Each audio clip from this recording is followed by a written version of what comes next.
Salut à tous et bienvenue dans un nouvel épisode de la Minute Coach. Retour sur la défaite du PSG face à City 2-1 au Parc des Princes. On va faire comme d'habitude en Coupe d'Europe, la première mi-temps et la deuxième dans une deuxième vidéo. J'ai fait un peu dans l'ordre chronologique du match pour qu'on voit bien l'évolution des efforts, du positionnement. Plus que prendre des séquences parce que je trouvais ça plus intéressant. Vous rappelez que vous abonnez à la chaîne YouTube de Paris United, de commenter, de liker. Voilà, encore une fois, merci pour tous vos retours. Donc il y aura 2 vidéos là, et puis sûrement lundi, une vidéo pour se projeter sur le match retour, parce que malgré tout, on va voir beaucoup de choses, mais il y a encore de l'espoir, tout n'est pas fini, mais il y aura sûrement certaines choses à mettre en place pour aller chercher la qualification à Manchester.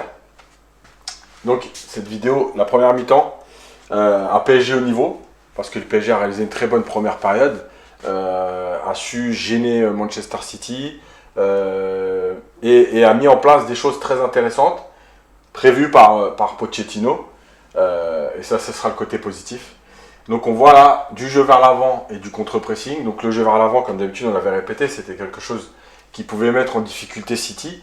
Donc là, on voit l'échange avec Gay qui rejoue avec Paredes.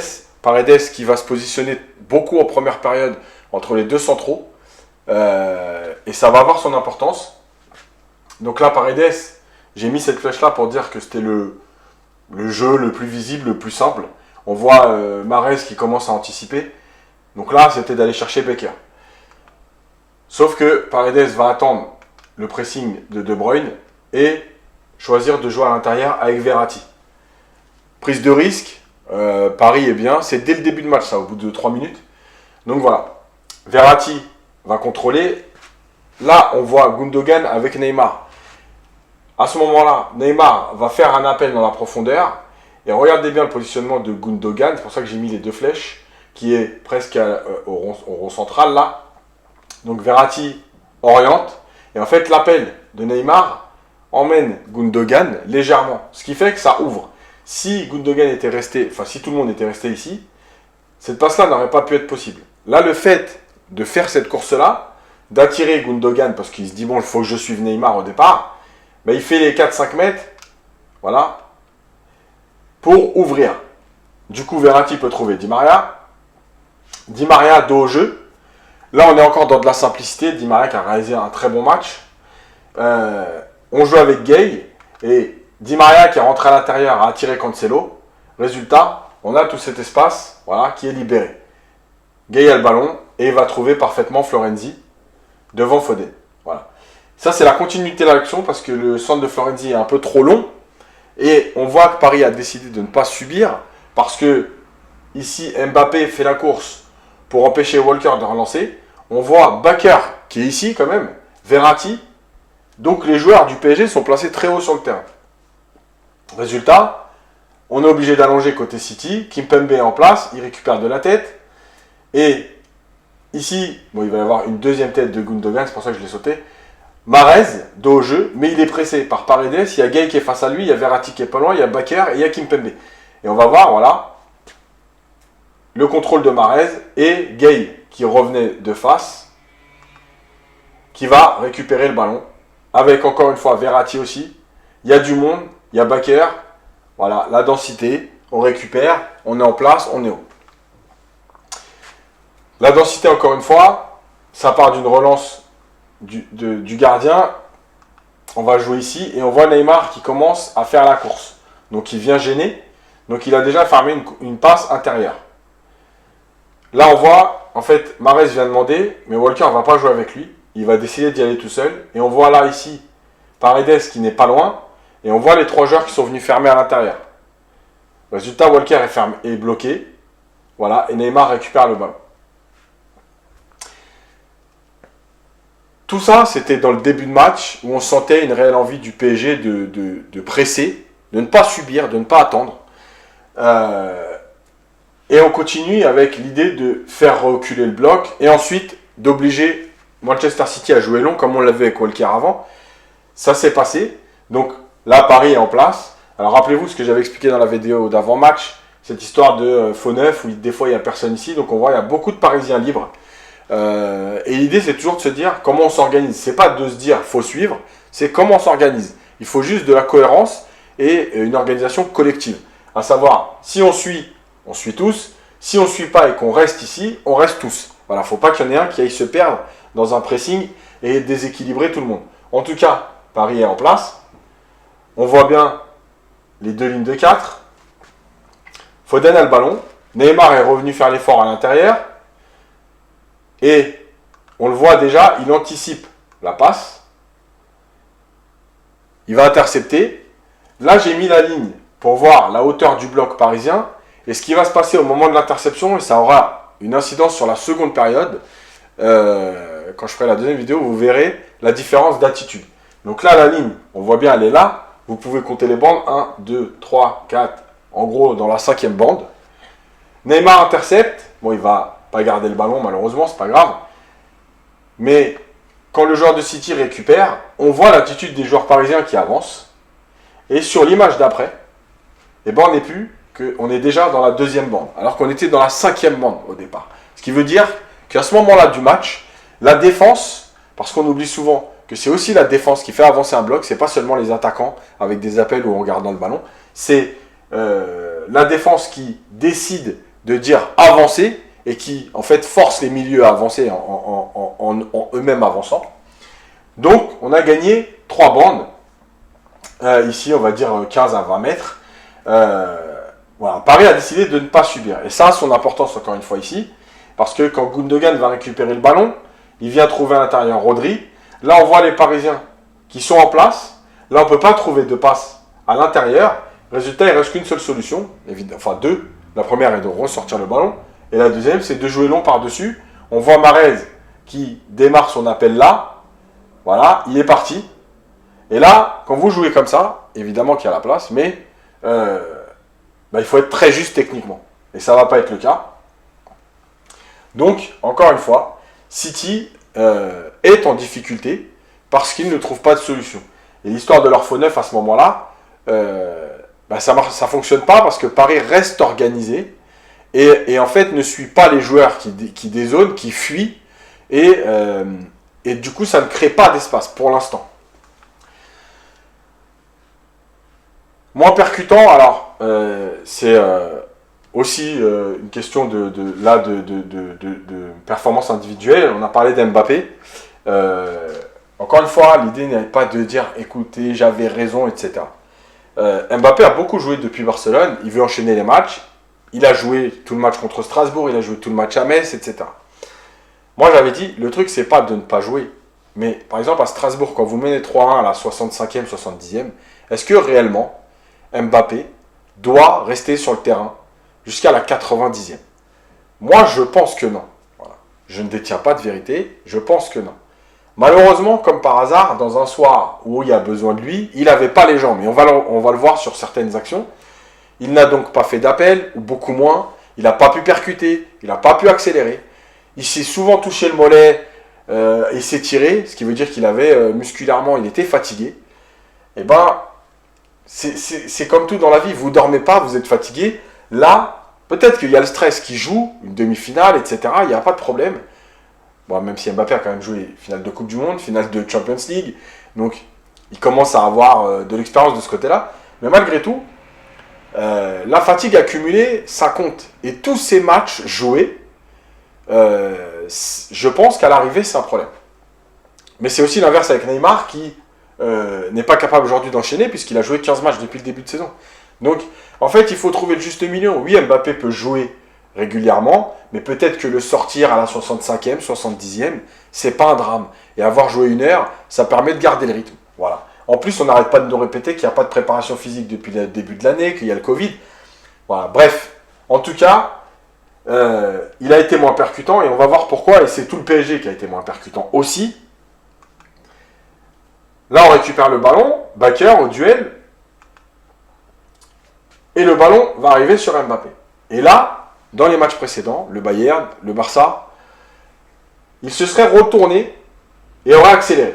On voit à ce moment-là qu'il y a 3 Parisiens contre 3 joueurs de Manchester City et deux joueurs qui sont en train de revenir. Mbappé ne va pas percuter. Il va contrôler pour éliminer ici Rodri qui revient. Donc, déjà, perte de temps, maintenant, il y a 5 joueurs de City en place. Ici, il aurait pu jouer avec Neymar et demander là, jouer avec Neymar et demander là, jouer avec Neymar et laisser, en gros, Neymar y aller. Il y avait des solutions. Il va décider de garder le ballon.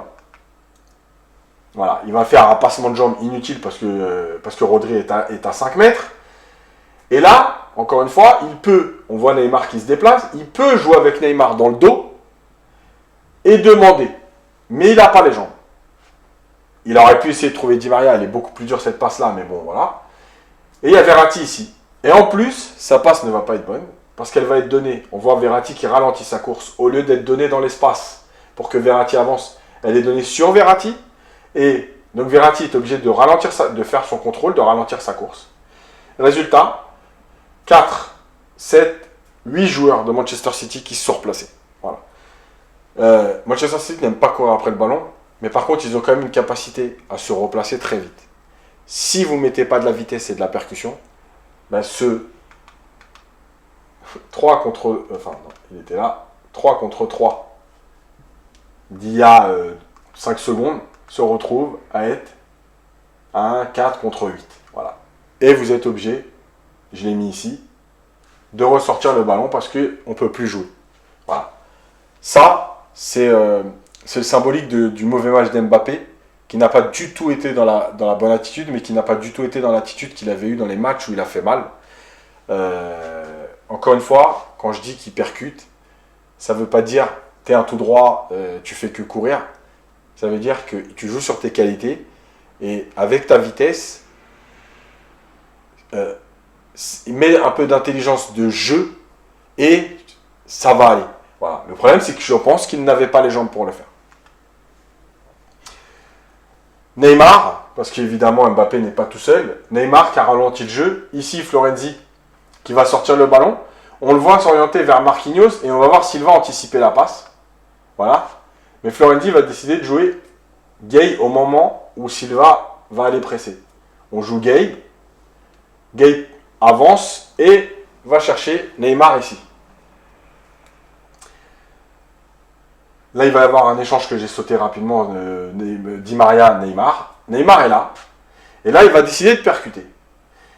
Et à ce moment-là, les 3 joueurs de City qui viennent fermer, il y a 2 solutions. La première, c'est le dribble, celle que va choisir Neymar. La deuxième, c'est de trouver Mbappé ici et de demander là. En gros, sur un 1-2, sur une passe, éliminer ces 3 joueurs-là, voire Gundogan, parce que si Mbappé récupère le ballon là, Gundogan va être obligé de se retourner. Lancer, Neymar aurait donné, serait venu là, le temps que tout le monde se retourne, il avait des mètres d'avance. Non, il va décider d'éliminer. Encore une fois, ce qu'il n'a pas fait par exemple contre le Bayern, où il a été beaucoup plus dans la simplicité. Et je ne sais pas s'il a voulu montrer s'il est en manque de rythme et donc moins lucide. En tout cas, c'est un mauvais choix. Et il va y avoir faute. Alors, je reviens juste sur cette faute parce que De Bruyne peut prendre carton sur cette faute. Et s'il prend carton sur cette faute, dans le match après, il y a des fautes où il peut prendre un deuxième carton.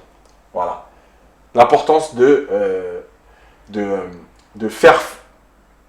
faire des fautes aux joueurs adverses si l'arbitre fait ce qu'il faut. Voilà. Neymar a été lancé, je pense que ça méritait un carton. En tout cas, il ne l'a pas pris. Et donc Neymar va prendre des coups inutiles parce qu'il y avait d'autres solutions. Neymar ralentit le jeu. Là aussi, Gay récupère le ballon. Il joue avec Florenzi. Je sautais cette passe. Qui joue avec Neymar. Une action qu'on a régulièrement vue avec le PSG. Cette action de c'était normalement Di Maria, Neymar, Mbappé. Là, il y avait la possibilité de faire l'inverse. Neymar, Di Maria, Mbappé. Il n'y a que 2 joueurs de Manchester City. Les 2 joueurs font les appels. Si Neymar joue une touche de balle, c'est du 2 contre 2. Si le ballon est bien donné, après, ça peut aller au bout. Malheureusement, il va décider de contrôler, d'attendre. Là, il est en 1 contre 1, mais ça ne lui suffit pas. Donc, il va attendre d'être à 1 contre 3. Voilà. Di Maria est arrêté. Mbappé est arrêté. Verratti est trop loin parce qu'il a joué milieu gauche le temps qu'il se retrouve en numéro 10, bon, c'était trop. Voilà, résultat, le ballon finit en touche, action terminée, parce que Neymar a ralenti le jeu. Voilà. Ça, c'est pas normal, parce que Neymar est capable quand même de faire des prises de balles qui vont faire mal, des prises de balles vers l'avant. Et en plus, il est capable de donner une touche à Di Maria Mbappé. On avait dit que ce serait l'idée à la récup d'aller faire mal sur chaque ballon, de ne pas laisser Manchester City se remettre en place. C'est typiquement le genre d'action où Neymar a donné la possibilité à City de se replacer et donc d'annihiler l'action parisienne. On continue. Quand Neymar veut jouer, donc Bakker très haut, Verratti, Neymar. La même action que tout à l'heure. Il est face à deux joueurs de Manchester City, sauf qu'au lieu de tenter un petit pont, comme il l'a fait dans la première action, on la voit pas parce que c'est une image, mais il a tenté un petit pont. Au lieu de tenter un petit pont, il va chercher Verratti par-dessus. Et là, au lieu de s'arrêter, il va demander. Verratti contrôle, il a vu Bakker, il joue Bakker. Et là, on voit la course de Neymar, voilà, qui part de là et qui va se retrouver devant tout le monde. Ici. Bakker contrôle, il l'a vu. Alors là, le ballon n'est pas très bien donné, il manque un peu de force pour être réellement dans la course de Neymar. C'est pour ça que Neymar ralentit sa course. Il se met en position préférentielle devant Gundogan pour l'empêcher d'intercepter. Et donc, s'il veut maintenant, il faut qu'il fasse faute. Di Maria est là-bas. On trouve Di Maria, il continue sa course, Mbappé est devant le but. Et là, on voit Florenzi qui va venir dédoubler. Di Maria est en 1 contre 1. Il trouve Florenzi. Et là, malheureusement, le centre va être contré. Et dans la foulée de ce qu'a fait le PSG sur la première période, Paris ne recule pas. C'est la même action. Le centre qui a été contré revient. Il y a Di Maria qui essaie de frapper, qui est contré par Foden. Le ballon monte, il revient sur De Bruyne. Et là, au lieu de reculer, on voit Gay, ici, qui vient avancer. On voit Di Maria, on voit Neymar, Florenzi. Voilà. Gay qui continue à avancer. Di Maria toujours en place. Neymar qui s'est rapproché du ballon. Paris a décidé de ne pas subir. Résultat, 3 joueurs autour de De Bruyne. Et Paris a récupéré le ballon. Ça, c'est tout ce qu'on a vu en première période. Paris ne recule toujours pas. Ederson a le ballon. On voit les Parisiens qui sont assez hauts. On joue long parce qu'on ne peut pas jouer cette première ligne. Remise de la tête. Voilà. Gay avance. Et il va intercepter le ballon. C'est lui qui va contrer le ballon et Verratti qui va le récupérer. En tout cas, Paris n'a pas reculé. Paris a décidé de continuer de jouer. Paris a décidé de poser des problèmes. Et c'est ce qui a permis au PSG de réaliser la première période qu'il a réalisée. Alors même si c'est vrai qu'il n'y a pas eu 50 occasions. Mais en tout cas, Paris n'a jamais été en danger. Et Paris a fait ce qu'il fallait pour, en tout cas, s'amener à se créer des occasions. Ils ne se les ont pas créées parce que on a vu des mauvais choix. Mais dans l'intention, c'était ce qu'il fallait faire. On continue avec Marquinhos. Alors j'ai mis Marquinhos jeu très haut, mais c'est le PSG. Encore une fois ici, Paris avait le ballon. C'est Verratti qui cherche Mbappé. Il est dans la densité, il est contré, c'est pas grave. Mais on voit ici, on cherche De Bruyne. Gay ne laisse pas le temps à De Bruyne de contrôler. Il est déjà sur ses côtes. Et en plus, positionnement de Marquinhos dans les 35 mètres adverses. Résultat, sur le mauvais contrôle de Bruyne, c'est Marquinhos qui est là pour déjà récupérer le ballon. Très haut. Et on voit ici qu'on a pratiquement tous les Parisiens dans les 40 mètres de City. Voilà. Et pour terminer, même plus bas, le PSG avait décidé de ne pas subir. Alors, porteur non cadré, on a déjà vu ça. Là, il y a trop d'espace, l'intervalle est trop grand. On va trouver De Bruyne ici, entre les lignes. Mais là où le PSG, il y a quelques semaines, aurait décidé de reculer et de subir De Bruyne, bah là, alors peut-être que c'est le fait qu'il n'y ait pas d'avant-centre et que Marquinhos sait qu'il y a du monde libre pour le couvrir. En tout cas, il l'a fait. Voilà, il va décider d'avancer. On le voit, il sort de sa ligne. Et il va venir contrer De Bruyne. Ici. Et Florenzi récupérer le ballon. Voilà. Cette première période, elle a été maîtrisée, elle a été gérée. Il a manqué au PSG un peu d'envie de faire mal comme ils l'ont fait face au Bayern. Il a manqué au PSG un Neymar au niveau, un Mbappé au niveau avec des jambes. Parce que sinon tout le reste, en fait, à ce moment du match, c'était ce qu'il fallait faire. On va voir qu'après, il va y avoir des incidences sur ce qu'a demandé Pochettino au PSG. Parce que le positionnement de Verratti, j'en ai pas vraiment parlé là. Il a joué milieu gauche. Je vais en parler dans la deuxième vidéo parce que c'est au moment où le PSG va souffrir qu'on va voir la différence. Mais il y a quelque chose à trouver entre cette idée de dire à Verratti de jouer milieu gauche pour soulager les deux stars. Mais malgré tout, les deux joueurs doivent travailler. Voilà. On m'a dit il n'y a pas longtemps que c'était pas normal parce qu'un attaquant aujourd'hui doit défendre. Est-ce que c'est normal? Bah oui, c'est normal. Parce que malheureusement, on est dans un football d'intensité et un football de mouvement. Et si tes attaquants ou ton attaquant ne défend pas, bah ton équipe elle est en difficulté. Et encore une fois, quand je dis défendre, c'est pas d'aller tacler, c'est pas à la manière d'un défenseur central. C'est de se replacer dans une ligne pour fermer juste un intervalle. C'est de venir fermer une passe pour éviter que le joueur joue vers l'avant. Voilà, c'est pas forcément défenseur au sens propre du terme. C'est aider collectivement à fermer des trous pour empêcher l'adversaire d'avancer. Voilà. J'espère que cette première vidéo vous aura plu. Et moi, je vous dis à très vite pour la deuxième période.